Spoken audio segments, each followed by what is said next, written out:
tolong Anda buktikan bahwa memang Quran itu adalah perkataan Allah atau itu hanyalah sebuah tulisan-tulisan manusia.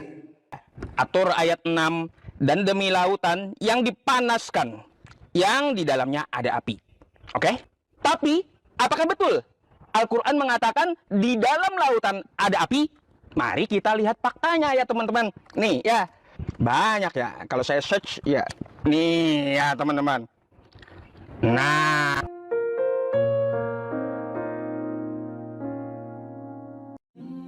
sebuah tantangan yang sangat berani muncul di panggung debat lintas agama kali ini. Seorang pendeta secara terang-terangan menyatakan ketidakpercayaannya terhadap keberadaan Allah, Tuhan umat Islam, dan menantang Ustadz Yusuf PI untuk membuktikannya secara nyata. Suasana seketika memanas saat sebuah keyakinan paling mendasar dipertaruhkan di hadapan publik yang menanti jawaban pasti. Menanggapi tantangan besar tersebut, Ustadz Yusuf PI langsung membedah argumen dengan menyajikan data dan fakta-fakta yang tak terbantahkan. Ketegangan mencapai puncaknya saat satu persatu bukti dipaparkan untuk meruntuhkan keraguan sang lawan yang awalnya begitu percaya diri. Simak bagaimana kekuatan logika dan data menjawab tantangan ini, dan saksikan perdebatan intelektual yang sangat mencerahkan ini sampai tuntas. Namun sebelum lanjut, jangan lupa untuk memberikan dukungan sederhana dengan menekan tombol subscribe dan like video ini. Dengan begitu, kita sama-sama berbagi kebaikan untuk lebih banyak orang. Bahwa Tuhan itu Allahu Akbar, Allah besar, Allah itu ada. Tetapi ketika kami minta untuk dibuktikan keberadaannya di dalam kitab suci, tidak bisa dibuktikan.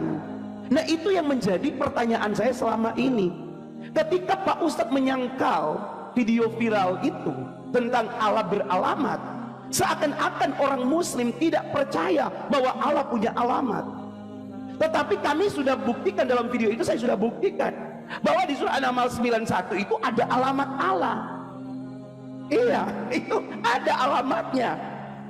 Nah, kalau ada alamatnya, makanya seringkali orang naik haji itu mereka berkata bertamu ke rumah Allah. Mereka mendatangi rumah Allah, jadi tamu di rumah Allah. Lah, kalau tamu di rumah Allah artinya ada alamatnya. Itu yang pertama. Yang kedua adalah ketidakmampuan orang-orang muslim sampai hari ini, sampai detik ini. Ketika saya bertanya kepada mereka, Pak Pendeta, seperti Pak Ustadz tadi, nanti tak kasih tiket berangkat, silakan jadi mualaf.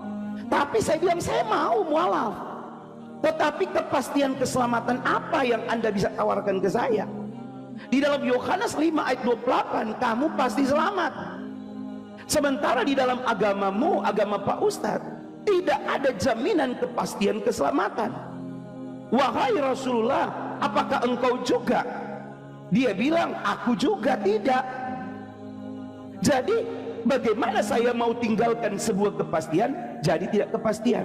Di dalam muslim sendiri, ini di dalam muslim sendiri, apakah muslim itu harus percaya kepada hadis atau kepada Al-Quran? Kita tidak lari dari kitab suci, ya. Kalau memang percaya hadis dan percaya Al-Quran, tolong buktikan kepada saya. Ini pertanyaannya, inti pertanyaannya, buktikan kepada saya bahwa Allah menyuruh umat Islam untuk percaya kepada hadis. Terima kasih, silakan Pak Ustadz. aduh ngakak saya, Pak Pendeta pertanyaannya ada-ada aja. Iya dong, Pak. Ya, ini kelihatannya simpel, Pak, tapi ini sangat apa ya, sangat penting sekali. Karena gini Pak Ustadz, ya saya tuh dari banyak pertanyaan ini, saya tuh datangi oleh orang. Saya tanya Quran, larinya ke hadis. Saya tanya hadis, larinya ke Quran. Nah, itu sebabnya, Pak. Silakan dijawab, Pak. Oke. Ya, oke. Astagfirullah. Ya, Pak Ustadz, jangan ada. tegang Pak Ustadz. Pak Ustadz wajahnya merah, Pak. Jangan, Pak. Santai aja, Pak. Baik ya.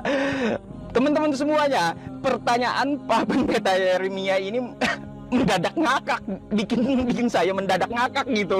Mana perintah Allah untuk percaya dengan hadis?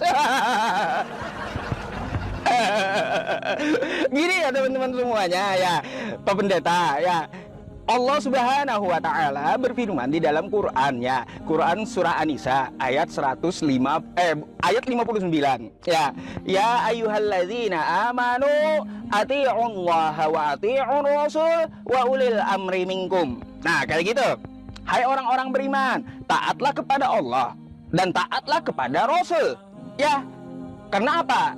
Allah memerintahkan taat kepada Rasul karena di dalam diri Rasul itu ada suri tauladan yang baik. Laqad kana lakum fi Rasulillahi uswatun hasanah. Yang ada pada diri Rasulullah itu ada suri tauladan yang baik yang patut kita contoh. Itu perintahnya, Pak. Ya, aduh. Makanya atiullah wa atiur rasul wa ulil amri minkum. Jadi hadis itu apa sih? Ya, hadis itu fi'liyahnya Nabi, qauliyah Nabi atau Nabi diam, ya, tidak mengiyakan dan langsung dari kelakuan Nabi. Ya, selain perkataan ya, kelakuan, tapi Nabi diam berarti Nabi setuju gitu. Nah, di situ banyak ya masalah hadis ini dibahas. Ya, ada hadis maudhu, ada hadis sahih, ada hadis hasan, ada hadis dhaif, banyak gitu tingkatannya Pak Pendeta. Jadi itu tadi ya ayatnya, percaya kepada hadis ati'ullah wa ati'ur rasul. Kalau udah menaati Rasul artinya menaati Allah. Maka kita mengikuti yang disebut dengan taat kepada Rasul ini dengan ceritanya yaitu hadis. Nih dalilnya ya Pak Pendeta. Ya, anna Rasulullah sallallahu alaihi wasallam qala taraktu fikum amrain ma in tamassakum bihima lan tadillu abada kitaballahi wa sunnata rasulih. Rasulullah bersabda, ya teman-teman, aku meninggalkan dua hal di tengah kalian. Apa yang ditinggalkan Nabi? Selama berpegang pada keduanya, kalian tidak akan tersesat selamanya, yaitu Al-Quran dan hadis. Ya, gitu. Nah gitu Pak Pendeta ya. Jadi ada perintah Allah untuk mengikuti Nabi Muhammad. Apalagi kalau saya bawakan Quran surah Ali Imran ayat 31. Qul in kuntum tuhibbunallah fattabi'uni yuhibbukumullah. Katakanlah apabila kamu mencintai Allah maka ikuti sunnahnya Nabi Muhammad Shallallahu Alaihi Wasallam, ikuti hadisnya Nabi Muhammad Shallallahu Alaihi Wasallam. Gitu Pak. Ali Imran 31 dan An-Nisa 59 jawabannya. Nah sekarang dengar-dengar tentang permasalahan mana perintah Allah mengikuti hadis, saya jadi tergelitik untuk bertanya kepada Pak Pendeta. Saya mau nanya dua hal ya. Mana perintah Yesus untuk mengikuti Paulus? Dan mana perintah Yesus untuk mempelajari kitab Yohanes, Lukas, Markus, dan Matius? Nah, 4 itu ya. Mana perintah Yesus secara tertulis ya, tertulis di kitab Anda, ikutilah Paulus, ikutilah Yohanes, ikutilah Matius gitu catatannya ya. Nah, apakah ada verifikasi langsung dari Yesus untuk mengikuti kitab yang dikanonisasi oleh Kristen tersebut? Saya mau tahu ya, ada nggak? Setahu saya Lukas saja ya teman-teman, Lukas itu kayak bak wartawan loh. Ya, Lukas 1 sampai 3, Lukas itu wartawan ya, dia melakukan penyelidikan gitu melalui kesaksian-kesaksian. Nah, kalau gitu saya mau minta verifikasi langsung dari Pak Pendeta ya, adakah Yesus memerintahkan ikutilah Paulus, ikutilah Lukas, ikutilah Yohanes, ikutilah Matius, ikutilah Markus? Nah, tolong dijawab pakai data. Di mana letak ayatnya? Terima kasih. Baik. Wow, ya, baik. Jadi teman-teman kita edukasi di sini teman-teman ya. Iya. Oke. Sudah, Pak Ustadz, tekan aja. Belum muncul. Oke. Ya. Baik teman-teman ya. Saya jawab dulu ya pertanyaan di mana verifikasi atau di mana Yesus memerintahkan untuk mengikuti Paulus ya. Baik. Teman-teman silakan buka dalam Kisah Para Rasul pasal yang ke-9 ayatnya yang ke-15. Saya bacakan firman Allah ini untuk Bapak Ibu Saudara ya. Tetapi firman Tuhan kepadanya, pergilah, sebab orang ini, yang dimaksud itu Paulus, sebab orang ini adalah alat pilihan bagiku untuk memberitakan namaku kepada bangsa-bangsa lain serta raja-raja dan orang-orang Israel. Ayat 16, aku sendiri akan menunjukkan kepadanya betapa banyaknya penderitaan yang harus ia tanggung oleh karena namaku. Jadi di mana verifikasi, di mana validasi bahwa Yesus memerintahkan untuk mendengarkan Paulus, untuk mempercayai tulisan-tulisan mereka di dalam Kisah Para Rasul pasal 9 ayat 15 dan 16. Itu secara tervalidasi, ya. Pertanyaan sudah saya jawab, dan pertanyaan saya, Pak Ustadz, Anda tadi menjawab di dalam Al-Imran 31. Saya baca dalam Al-Imran 31 tidak ada kata Muhammad. Di situ kul in kuntum dan selanjutnya artinya tidak ada. Kul, katakan, in kuntum, jika kamu. Nah, itu tidak ada sama sekali kata Muhammad. Kata Muhammad di situ adalah sebuah tambah-tambahan. Inilah yang Al-Quran pernah sebut dahulu. Sesungguhnya mereka menambah-nambahi firmanku, mereka mengurang-urangkan firmanku. Ini yang Al-Quran kritik dari para orang-orang muslim sekarang, di zaman sekarang. Karena jelas-jelas kata Muhammad di situ tidak ada. Di dalam bahasa teks originalnya tidak ada kata Muhammad. Itu hanya tafsiran. Anda boleh menafsir, silakan, itu urusan Anda. Tetapi kita lebih berbicara kepada fakta bahwa Al-Imran ikutilah Nabi. Nah, sekarang yang kedua, yang kritik saya, yang mengkritisi Anda, ketika Anda berkata An-Nisa 59, taatlah pada Allah dan kepada Rasul. Ketika taat kepada Allah, ya, saya coba buka ya An-Nisa 59. Apakah ada Muhammad di situ? An-Nisa 59. Nah, saya takut ini lagi mainan-mainan ini. Ini apa ya? Cuma ucapan-ucapan. Ah, benar teman-teman. Ini pembohongan publik. Ya, di sini tidak dikatakan ya ayyuhallazina amanu atihi ulaka wa atihur rasulullah. Ya, walaupun saya kalau salah membaca nggak apa-apa, tetapi tidak pernah ada kata Nabi Muhammad, wahai orang-orang yang beriman, taatilah Allah, taatilah Rasul. Bukan Muhammad, bukan Muhammad. Karena apa? Silakan kita baca di dalam surat-surat lain, ya, termasuk di dalam surat-surat yang menunjukkan, ya, Yusuf, ya, Yusuf pasal 9, Yusuf 91 ayat Yusuf 91 sampai 94. Bertanyalah kepada para pembaca kitab-kitab sebelummu, hai Muhammad. Artinya ada kitab Rasul di sini berbicara tentang 12 Rasul Israel.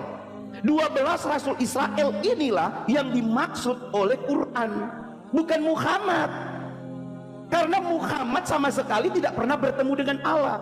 Karena itu Al-Quran ditunjukkan untuk pergi dan bertanya kepada Taurat, Injil, Sabur dan Taurat, Sabur dan Injil. Nah, itu ya, itu kritikan saya. Pertanyaan saya yang kedua, Pak Ustadz, tolong Anda buktikan bahwa memang Quran itu adalah perkataan Allah atau itu hanyalah sebuah tulisan-tulisan manusia. Itu yang Anda buktikan kepada saya. Kira-kira seperti itu pertanyaan dan kritik saya. Silakan. Oke, tepuk tangan dulu. Ya. Aduh. Tunggu waktu ya, teman-teman. Ya. Jadi ini teman-teman, kita buka-bukaan di sini teman-teman, ya. Karena ini udah benar-benar nggak adil ini teman-teman. Ya, kita nggak bicara materi, kita bicara buka-bukaan. Ya, Pak Ustadz harus mampu menjelaskan itu. Di sini teman-teman, saya disuruh membuktikan bahwa Al-Quran ini adalah firman Allah Subhanahu wa Ta'ala. Baik, saya kasih satu ayat ya, Pak Pendeta, perhatikan nih.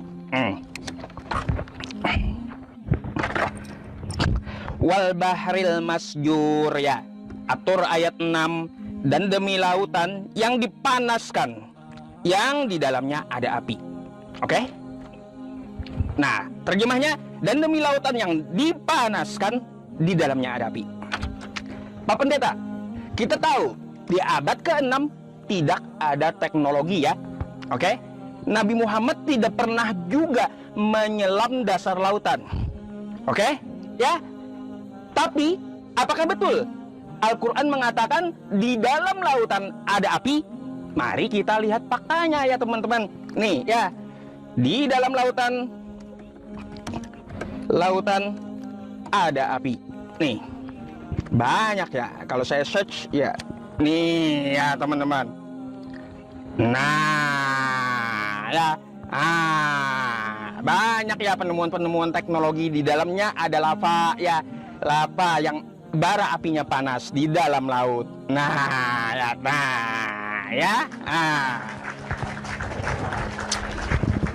Banyak ya. Itu salah satu ayat yang terbukti bahwa Al-Quran bukan bikinan manusia. Sejak kapan Nabi Muhammad nyelam dasar laut? Coba, aneh-aneh aja.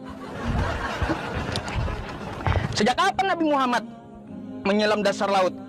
Sudah adakah di saat itu teknologi untuk menyelam laut? Belum ada. Itu salah satu bahwa ayat tersebut bukan dari manusia, tapi dari Tuhan semesta alam yang memiliki langit dan bumi ini. Ya teman-teman. Oke, itu pembuktiannya satu Pak Pendeta ya. Kalau saya tanya di Bible, ada nggak kayak gitu? Nggak mungkin ya. Yang ada tiang langit bergoyang-goyang, kan gitu ya. Gitu Pak Pendeta. Terus saya mau bertanya dengan Pak Pendeta nih ya, tentang permasalahan yang Pak Pendeta bawa tadi ya.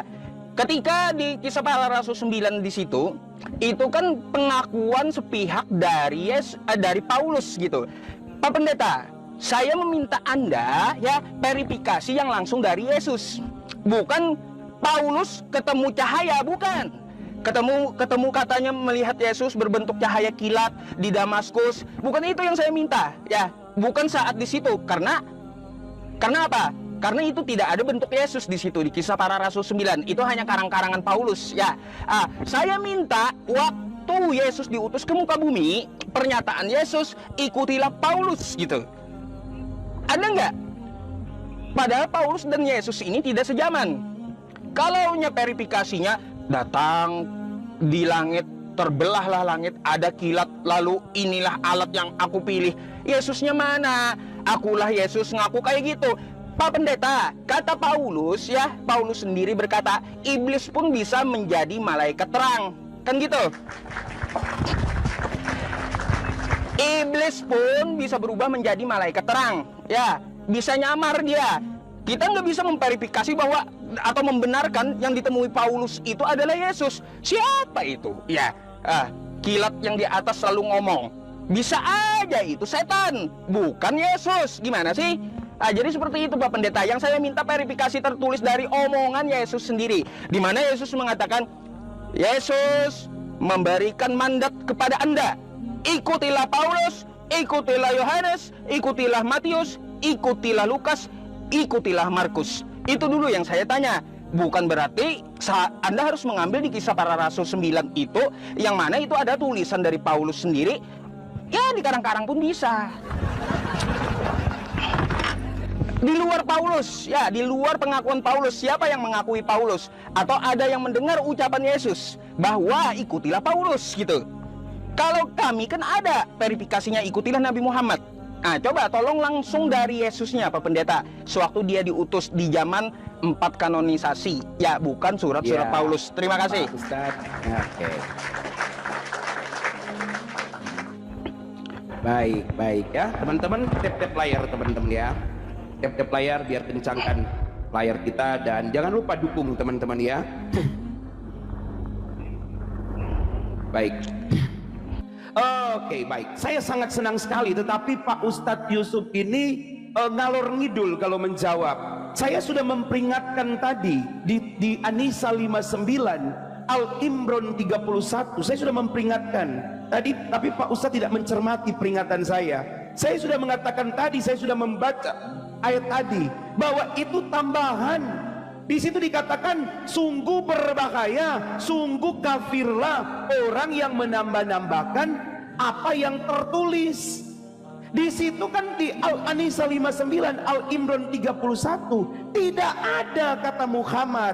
Anda ulang lagi di At-Tur 6. At-Tur 6 Anda banggakan lautan yang dipanaskan. Lautan yang dipanaskan dalam api itu tambahan.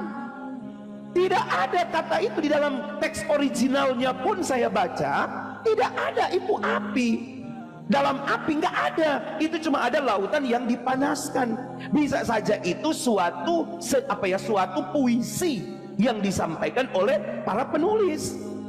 Karena begini teman-teman, Pak Ustadz bertanya, tulisan di dalam Kisah pasal 9 ayat 6 dan 7 itu bukanlah perkataan Yesus, tetapi itu adalah perkataan Paulus sendiri.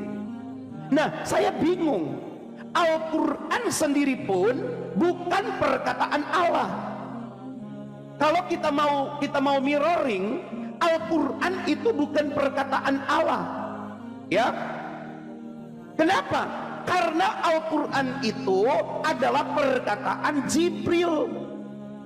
Soal Jibril bilang itu dari Allah, itu urusan Jibril. Tetapi tidak ada verifikasi Allah berfirman kepada Nabi siapa, Allah berfirman kepada siapa. Kalau di dalam kekristenan, ya Allah berfirman kepada Paulus, yang menulisnya Petrus.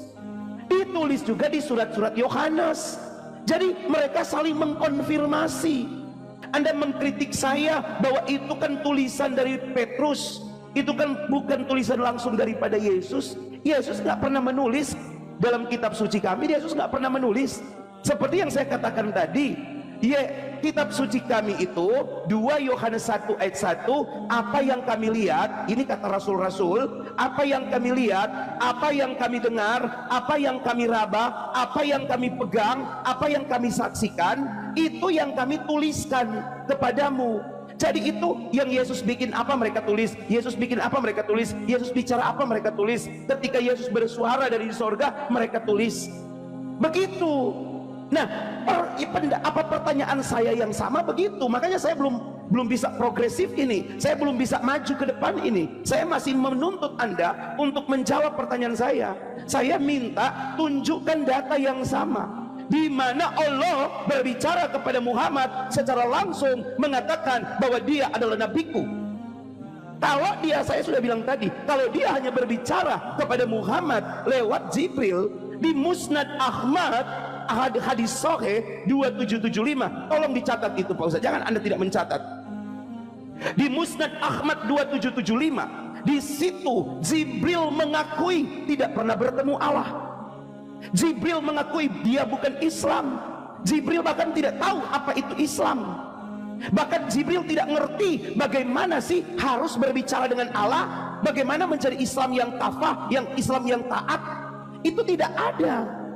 Jadi saya menuduh di sini bahwa konsep tentang Islam, konsep tentang Allah, konsep tentang kenabian itu adalah konsep diri sendiri daripada Muhammad. Makanya saya minta kepada Anda buktikan di mana validasi Allah secara langsung yang seperti validasinya kepada Paulus. Begitu supaya kita apple to apple. Jangan Anda bertanya bahwa Yesus tidak memvalidasi karena itu tulisan Petrus. Nah, sekarang saya tanya, silakan validasi. Ini kan tulisan bukan Muhammad. Ini tulisan daripada sahabat-sahabat Muhammad. Jadi ini bukan murni tulisan Muhammad. Saya pernah bilang tadi, jangan-jangan Muhammad bilang aku bukan rasul, tiba-tiba ditulis sahabat aku adalah rasul. Lah Muhammad ummi, tidak bisa membaca, buta huruf, makanya dia nggak bisa konfirmasi tulisan itu benar atau tidak. Itu pertanyaannya Pak. Ayo jawab di sesi ini, kita progresif ke pertanyaan lain, silakan. Keren Pak Yusuf. Oke. Kita harus ngopi nih, setelah ini ngopi. Oke, ngopi. Saya satu saat, asal Anda jamin saya ke Banjarmasin, kita ketemu langsung ya. Nanti insya Allah ya Pak Pendeta ya. Insya Allah. Ya, silakan Ustaz. Teman-teman tap-tap layar teman-teman ya, tap-tap layar teman-teman. Oke, kawan-kawan begini ya. Pak Pendeta ini maunya apple to apple ya, apple to apple. Seperti di mana yang saya tuntut Yesus memvalidasi Paulus, kan gitu. Lalu dia minta juga bahwa Allah Subhanahu wa taala memvalidasi Nabi Muhammad. Ini enggak apple to apple Pak Pendeta. Ya, enggak apple to apple. pertama gini, saya udah katakan di masa yang lalu bahwa Tuhan semesta alam itu bukanlah makhluk gitu. Dan sifatnya la tudrikuhul absar. Dia tidak dapat dilihat dengan mata telanjang. Oke? Sedangkan Yesus, dia bisa ngomong gitu. Dan turun selama 33 tahun di Israel. Seharusnya ada dong validasi dari omongan Yesus gitu. Bukan Anda mencari validasi dari Allah Subhanahu wa taala. Kalau validasi dari Allah Subhanahu wa taala, Anda juga bisa dapat membuka ya di dalam Al-Qur'an, Quran surah Al-An'am ayat 115 nih. Ya. Saya bukakan dulu ya, teman-teman. Al-An'am 115. Ya, wa tammat kalimatu rabbika sidqan wa adla la mubaddila li kalimati wa huwas samiul alim. Telah sempurnalah kalimat Tuhanmu ya sebagai kalimat yang benar dan adil, tidak ada yang dapat merubah-rubah kalimatnya, dan dialah Maha yang mendengar lagi Maha mengetahui. Ini verifikasi Allah ya bahwa Al-Qur'an itu tidak dapat diubah-ubah ya, bahwa Al-Qur'an itu dari Dia. Sampai sekarang sehebat apapun manusianya, Pak Pendeta Yeremia, tidak akan ada yang bisa mengubah Al-Quran. Itu verifikasi Allah ya. Verifikasi langsung dari Allah tuh ya. Di Al-An'am ayat 115. Bukan berarti Allah harus bertemu Nabi Muhammad. Nabi Muhammad itu makhluk ya, nabi, seorang nabi. Bukan berarti dia harus langsung berbicara kepada Nabi Muhammad. Ngapain coba Pak Pendeta ya? Kalaunya Allah Maha Besar ketemu Nabi Muhammad yang hambanya kecil ya, gak cocok gitu loh. Lalu berbicara gitu. Mau Pak Pendeta ngopi bareng gitu Nabi Muhammad dengan Allah. Nggak kayak gitu konsepnya. Penurunan wahyu pun Anda perlu ngerti Pak Pendeta. Penurunan wahyu itu bukan cuma melalui malaikat Jibril. Ada 7 metode ya wahyu itu diturunkan. Ada 7 Pak Pendeta, bukan cuma melalui malaikat Jibril ya. Pelajari lagi tentang masalah penurunan wahyu, bagaimana cara wahyu turun. Surah dari Al-Kautsar itu bukan melalui malaikat Jibril ya. Inna a'tainakal kautsar, bukan dari malaikat Jibril itu. Jadi seperti itu Pak Pendeta. Jangan semuanya Anda berpikir oh malaikat Jibril yang menyampaikan. Ada malaikat Jibril yang menyampaikan, ada yang langsung Allah ilhamkan kepada Nabi Muhammad Al-Quran itu. Makanya pelajari 7 metode cara penyampaian wahyu Al-Quran. Oke Pak Pendeta.